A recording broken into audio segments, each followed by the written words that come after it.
Assalamualaikum students, this is me Gojas Fasha, your course instructor. I hope so all of you fine. Welcome to object oriented programming class.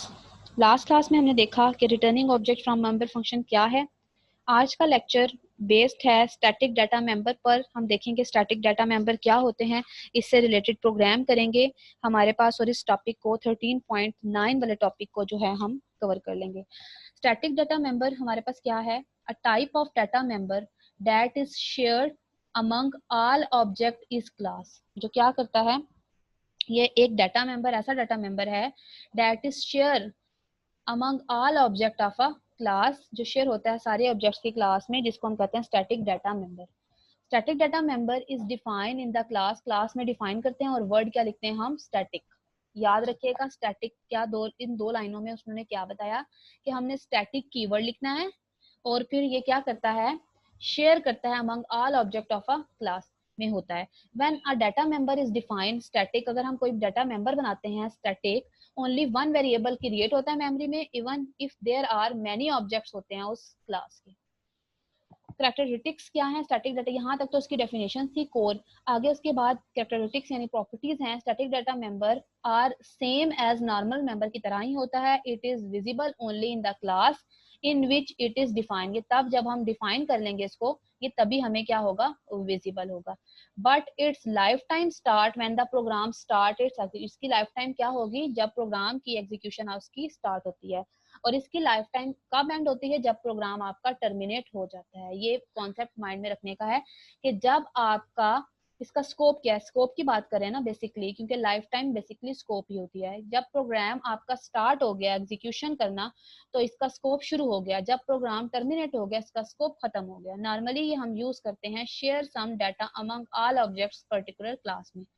Main difference क्या होता है normal data में और static data member में? Is that each object has its own variable. हर object के अपने अपने वेरिएबल होते हैं, नॉर्मल डाटा मेंबर्स होते हैं. जबकि जो स्टैटिक डाटा मेंबर है इज ये शेयर अमंग ऑल ऑब्जेक्ट्स. ये बेसिकली यूज इसलिए होता है कि शेयर करवाना हो अगर हमने ऑल ऑब्जेक्ट्स को, तो हम ये स्टैटिक डाटा मेंबर को यूज करते हैं. यह आपको स्क्रीन पर एक नजर आ रही होगी डायग्राम जो बुक में बनी हुई है. अब इसमें है क्या हमारे पास, देखें एक ऑब्जेक्ट है हमारे पास, ये B1, एक है B2. B1 में हमारे पास तीन हैं हमारे पास वेरिएबल्स A, B और N. अब क्या हुआ, ये तो अलग अलग आपने किए हुए थे विदाउट, ये नॉर्मल थे, ठीक है. इसका स्कोप डिफरेंट था, इस वाले का स्कोप डिफरेंट. अब इस वाले एग्जांपल में आपने क्या किया, इधर दो आपने बनाए सेपरेट डाटा मेंबर और एक आपने शेयर करवा लिया. देखें आपको इधर और इधर बनाने की जरूरत नहीं पड़ी. आपने n इक्वल टू 20, 200 दोनों जगह शेयर करवाना है, तो आपने n को क्या बना लेना है, स्टैटिक. तो स्टैटिक बनाया डाटा मेंबर, तो इसने क्या किया, शेयर करवा दिया. हर ऑब्जेक्ट में वैल्यू उसकी शेयर हो जाएगी. बस हर ऑब्जेक्ट में जितने भी B1, B2, B3, B4, तो n की वैल्यू क्या हो जाएगी, शेयर हो जाएगी. ये कॉन्सेप्ट आपका होता है स्टैटिक डाटा मेंबर का. आपके पास प्रोग्राम है, write a program that count the number of object created in a particular class. क्या करें, काउंट करें number of object in a particular class में. उसके लिए क्या करना है हमने, इसी को इधर से ही देख लेते हैं. नेक्स्ट प्रोग्राम में कोड कर लेती हूँ क्योंकि ये छोटा सा ही है, कॉन्सेप्ट ही समझना है. उन्होंने क्या किया, एक क्लास बनाई याहू की, एक स्टैटिक डाटा मेंबर बनाया जो शेयर होगा सारे ऑब्जेक्ट्स में n. पब्लिक याहू ने क्या करना है, n की वैल्यूज में इंक्रीमेंट करते रहना है. जितनी दफा आप ये क्या है, जितने ऑब्जेक्ट्स बनेंगे उसमें इंक्रीमेंट होता रहेगा होता रहेगा. और फिर उसको आपने क्या किया, शो करवाया. देखें आपने क्या किया, int Yahoo scope resolution operator और n इक्वल टू क्या लिख दिया, n 0. तो आपने n की वैल्यूज को इनिशियलाइज कर दिया, किससे, 0 से.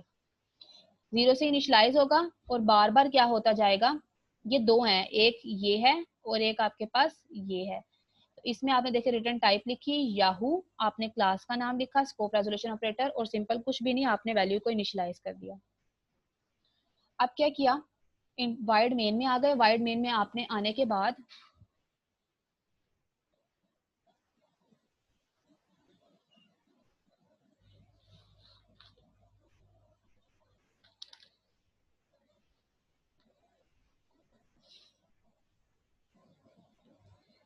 खुद क्यों चल रहा है ये, लेट मी चेक क्लास.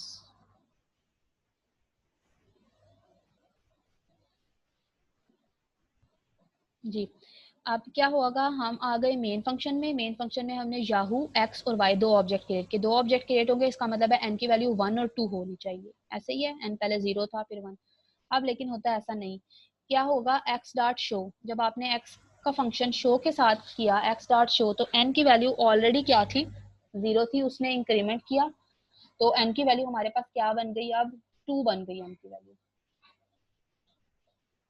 फिर उसके बाद आपने लिखा याहू एक्स लिखा पहले, ठीक है। उसके बाद आपने लिखा याहू जी, ठीक है। एक और आपने बनाया, ये सॉरी, एक्स की वैल्यू आपकी 1 होगी, वाई की वैल्यू आपके पास क्या होगी, 2 होगी, और जी की वैल्यू आपके पास 3 होगी। एक्स आपने क्रिएट किया, वाई आपने किया और जी आपने किया। याहू x y x dot show, फिर याहू आपने जी लिखा, तो आपने फिर दोबारा लिखा x dot show. Static number है ना, तो सारी वैल्यूज जितने सारे ऑब्जेक्ट्स होंगे सब में शेयर होगी। लेकिन चूंकि आपने देखें वहां पर बनाया हुआ है कंस्ट्रक्टर, तो कंस्ट्रक्टर खुद ब खुद ऑटोमेटिकली वो एग्जीक्यूट होता रहता है। तो आपने देखें पहले आपने कितने ऑब्जेक्ट बनाए, दो ऑब्जेक्ट बनाए। दो ऑब्जेक्ट बनाने से दो दफा कॉल होगा तो एन की वैल्यू 2 हो जाएगी। तो आपने लिखा है एक्स डॉट शो, तो एक्स डॉट शो में आपकी वैल्यू क्या आ गई, 2 आ गई। फिर आपने एक और ऑब्जेक्ट बनाया, उसने खुद ब खुद कॉल होना है, तो एन की वैल्यू 3 हो गई। तो आपने लिखा एक्स डॉट शो ही है, तो आपके पास वैल्यू क्या शो हुई, 3 आ गई। ये आपके पास कॉन्सेप्ट था कि आपने वैल्यूज को किस तरीके से करवाना होता है। नेक्स्ट क्लास हम देखते हैं, अगला प्रोग्राम है write a program create an object. 3 objects हमने क्रिएट करने हैं स्टूडेंट के। Each object has class must be assign to unique roll number. आपने असाइन करना है, हिंट उन्होंने कहा स्टैटिक मेंबर आपने यूज करनी है। करके देख लेते हैं कोड।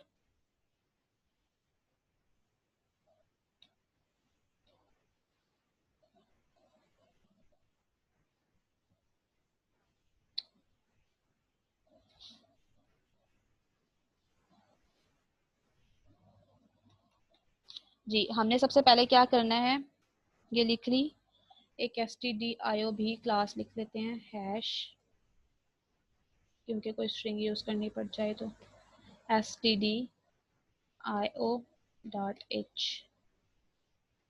Using name space. उसके बाद हमने एक क्लास बनाई स्टूडेंट के नाम से। इस क्लास में हमने क्या करना है, प्राइवेट एक डाटा मेंबर रखा। आप अपने पास बुक क्लास खोल के रखिएगा। प्राइवेट डाटा मेंबर रखा जिसको हमने स्टैटिक डाटा मेंबर आर के नाम से दे दिया। उन्होंने कहा था कि हमने रोल नंबर, मार्क्स और नेम लेने हैं, तो हमने लिखा इंट में रोल नंबर, मार्क्स हमारे इंट में आ गए, MARKS मार्क्स आ गए। 4 में हमारे पास आ गया नेम, और नेम हमने कहा कि 50 करैक्टर से ज्यादा का नेम ना हो। नेम ले लिया, पब्लिक किया। पब्लिक में हमने सबसे पहले स्टूडेंट का कंस्ट्रक्टर, और इस कंस्ट्रक्टर में हमने क्या किया, आर की वैल्यू में इंक्रीमेंट, और रोल नंबर को असाइन कर दिया किसके इक्वल, आर के इक्वल। बेसिक काम ही अपने रोल नंबर पे ही करना है। इनपुट में क्या करना है, वैल्यूज को इनपुट करवाना है, शो में वैल्यूज को शो करवाना है। तो पहले तो लिखा void इन या गेट, जो भी आप यूज करते हैं, उन्होंने इनपुट का है, c out, enter name, c in. अच्छा, नेम अब उसमें है तो हम क्या लिखेंगे, get s, get string.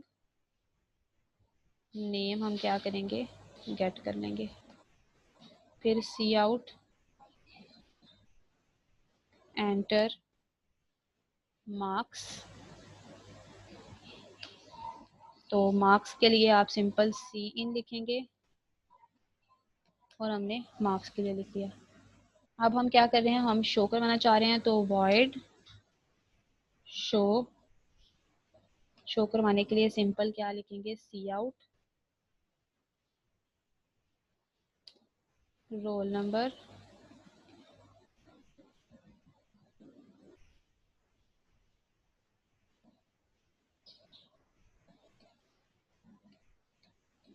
And L. और उसी तरह लाइन को कॉपी कर लेती हूँ।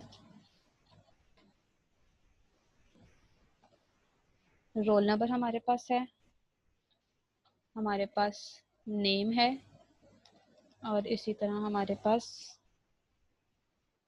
मार्क्स हैं। तो इधर हमारे पास आ जाएगा नेम और इधर हमारे पास आ गए मार्क्स। ये हमारे पास यहाँ पर हमारी क्लास जो है वो एंड हो गई। क्लास एंड होने के बाद इनिशियलाइज कर लेते हैं। तो रिटर्न टाइप लिखा, student, scope resolution operator, r की वैल्यू को इनिशियलाइज कर दिया 0 से।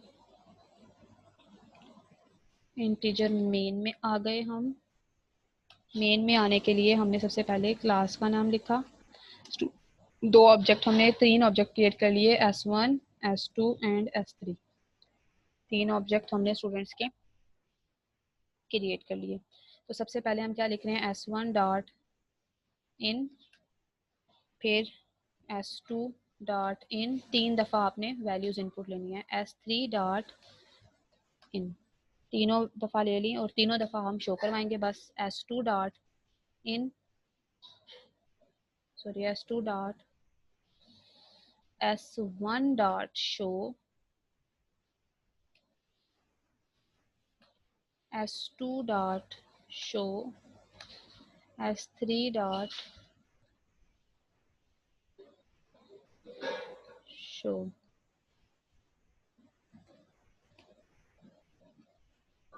उसके बाद गेट ch रिटर्न 0 F11।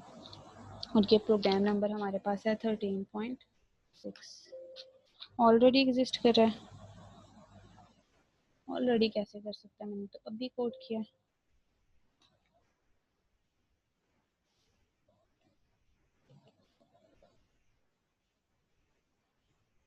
3.6 और साथ इसके लिख देती हूँ फिर मैं static data member, static data member.